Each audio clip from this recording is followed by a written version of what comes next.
go. Train type, where go? Gentlemen, this school is about combat. There are no points for second place. This is the Never Down, Never Out podcast with your host, T.R. Matson.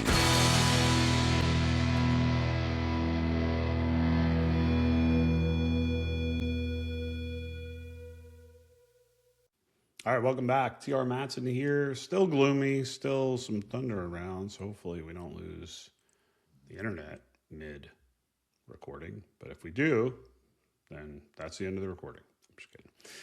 Appreciate you tuning back in, trying to get some work done. Like I said a few days ago, staying ahead of these are huge.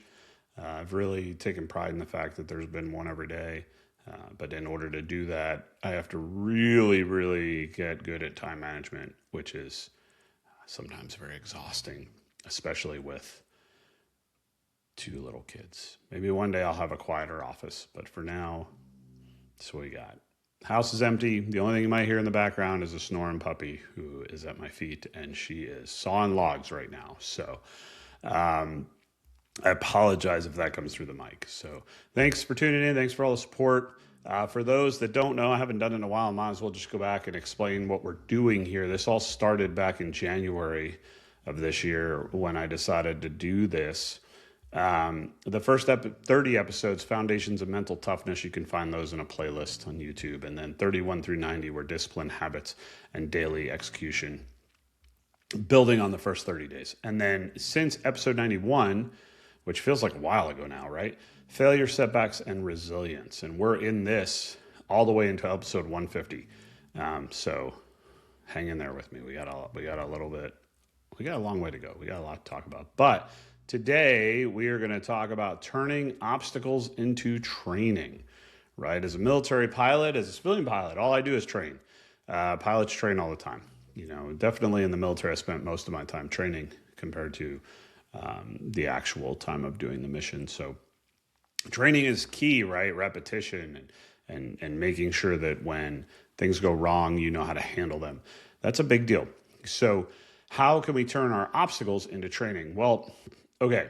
To me, an obstacle is something that gets in my path I wasn't expecting.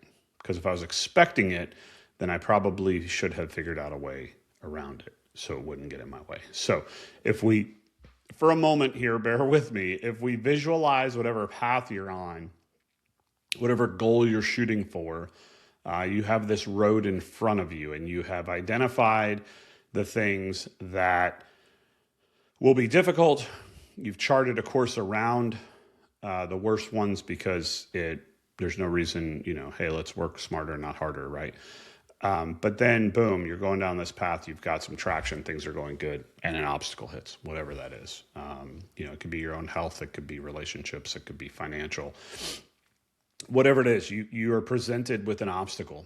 Well, I think instead of, and this is a mentality that I've heard other people talk about, but if you could shift your mindset to when something gets on your path, you can look at it and go, okay, good, this is going to teach me something. Here we go. Now I can't deal with this, right? I deal with it in the airlines, right? I mean, there's no perfect flight. You're dealing with different things. You're handling different things. As a captain, my job is often to deal with a lot of the things that are going wrong. And I can only do that because of the awesome first officers that I fly with that can handle flying the plane or getting the plane set up or shutting it down afterwards, etc. And something as simple as weather along our path, it's not just changing course that I have to think about or that we as the pilots have to think about. It's also, okay, well, the flight attendants are up in the back. There's people up in the back.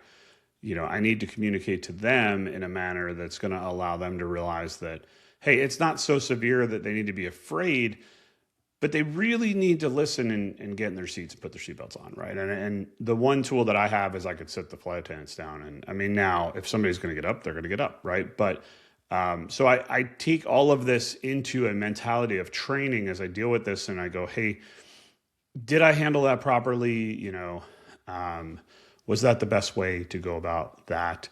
Recently just had a flight flying from Texas to Georgia, and this very thing happened. And, I just looked at the weather in front of us, and we went around it, but I was just like, nah, my gut tells me it's going to get a little bumpy for a little bit.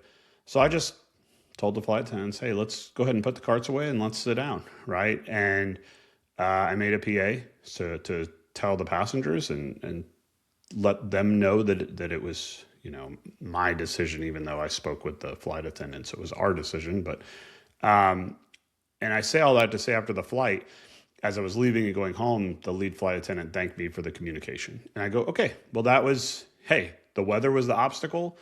I used it as a training opportunity for me working with other people, and the feedback was positive. So I know in the future, I could do that going forward. It's a dumb story. It happens all the time, but it's an example of how I can take something that I wasn't really expecting to deal with that day or that week or month or whatever, and I can put a positive spin on it. If you can look at your life as the negatives and obstacles and things like that are all training you for something greater, that is so powerful. It really is, because we get so locked into our minds with regards to positivity and negativity. And I've come to believe that it truly is both. Our minds are powerful, but if we can use them for good, then we have that positivity. That's fantastic. It really is. But on the other side, if we get wrapped around the axle on the negative, it spirals, and it's so bad. And then everything's negative and everything's a big deal. And, and you see this in little kids more because they don't know how to handle this. But one of the things I always remember is I had an NFL, my E2 squadron, hilarious guy, great dude. But he was negative when I first met him. And he, for some reason, I don't know if it was some training he went through in his life or circumstances in his life, but all of a sudden he became sarcastically positive. And what I mean by that is everything was the best of the day. Hey, that was the best flight I did today. What was the only flight you did today? That was the best landing, guys, that I've seen today. What was the only landing you've seen today? Stuff like that. And he would do that with everything. That was the best cup of coffee I had today. Well, it was the only cup of coffee, and everybody kind of just was like, all right, what? Okay, I don't really understand what you're doing here. But the interesting part about it is he actually became more positive overall. Like, jokes aside, sarcasm aside, he was training his mind to be more positive. And with that, he brought the people around him up more positively. So it's very interesting how our minds are so strong in what's going on in our daily life and how we react and how we present ourselves. So look, you're going down a road. Whatever it is you're working on right now is the path that you are on. And for some reason, either you just fell into this podcast, which welcome, or more than likely you've been following it for quite some time.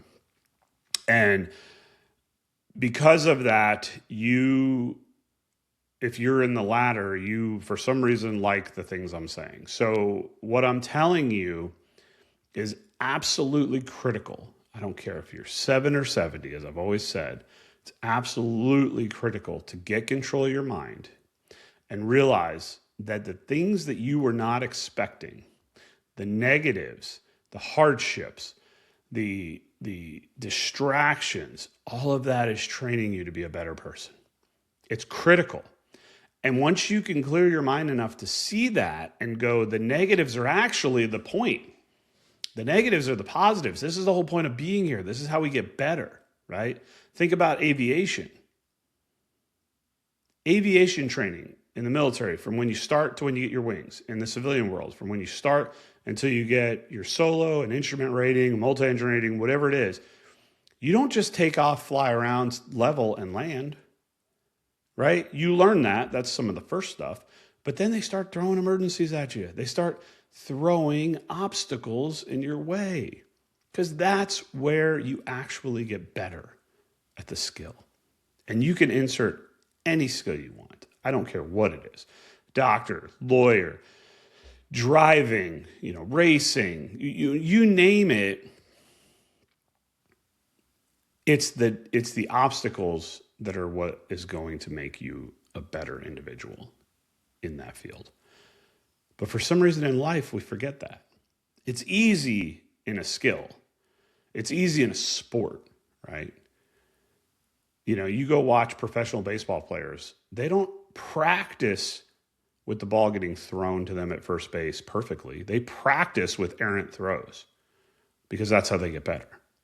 They don't practice with the pitch getting thrown right down the plate. They practice with crazy curveballs and all that, because if they could hit those, the other ones are easy.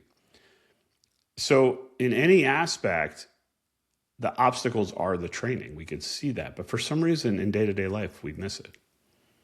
So tell me what you're working on today. Identify an obstacle and maybe tell me how it could be training. How maybe these words were what you needed to hear. Appreciate you tuning in. We made it through without any power loss. So hopefully this will be uploaded. See you tomorrow.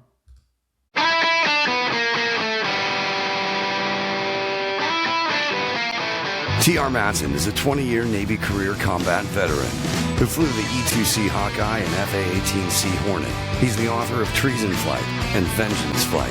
You can reach him at trmatson or trmatson.com. Thanks for listening to the Never Down, Never Out podcast.